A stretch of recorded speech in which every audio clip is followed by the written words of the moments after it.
The only thing that makes it, I won't say weird, but I think the only thing that makes it a little difficult for me, and not just difficult, but you know that moment when you meet someone and they say, hey, my 5-year-old kid really likes watching your videos, and then you realize, like, I've apologized to so many parents so far because there is, abusive language in some of the videos that I do. I feel bad.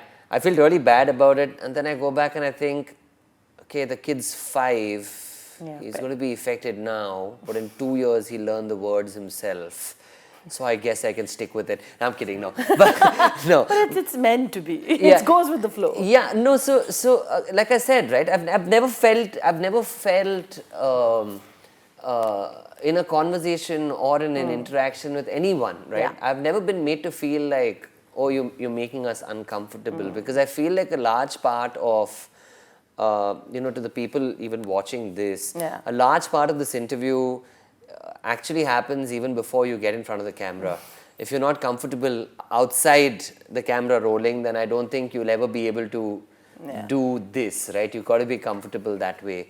Like, I'll give you an example. I just recently was in Doha, and I was shooting with the Indian football team ahead of the Asian Football Cup. Correct. And like 6 of their biggest players had come down, and to top it all, there was the great Sunil Chhetri.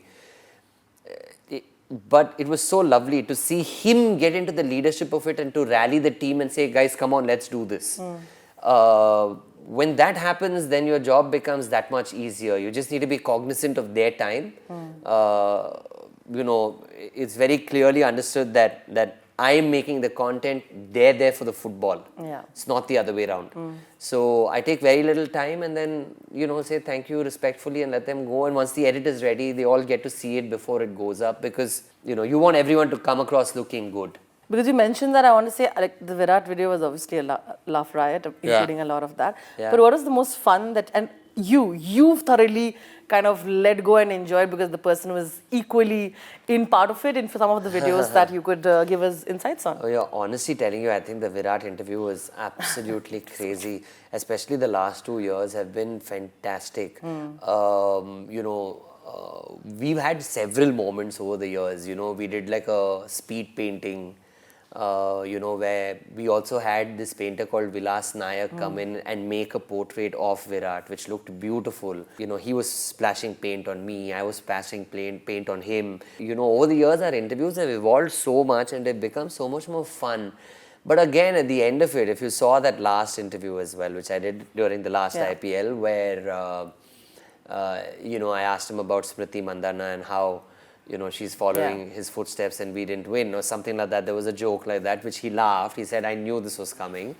But towards the end of it, he wrote this beautiful poetry to just inspire people with a bunch of words that I gave him. I said, can you make a poetry up? It's always that at the front and center of whatever I do, especially with guests of any walk of life and of any stature. The idea is for them to look good, and I think that's why I'm on the other side asking them questions or interacting with them. Fantastic. I began the interview by saying you are in a very, very interesting film. That poster is amazing, and Thank you. I can imagine the kind of little pride that you feel, right? Watching yourself in that, I mean, you have the one and only. Yeah, Rudrani, I'll be very honest with you. About 16 years ago, I went to watch a movie called Sagar alias Jackie, which had the great Mr. Mohanlal. And I was in college, and at that point, if somebody had told me, you'll be in a film with Mr. Mohanlal, I would have said, get out of here, that's not happening. Just get out, you're lying.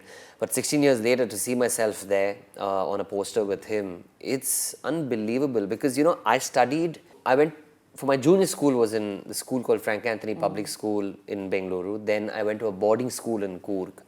And right at the back of that, I went to Coimbatore to do visual communication. And the college I went to, I had a lot of friends from Kerala.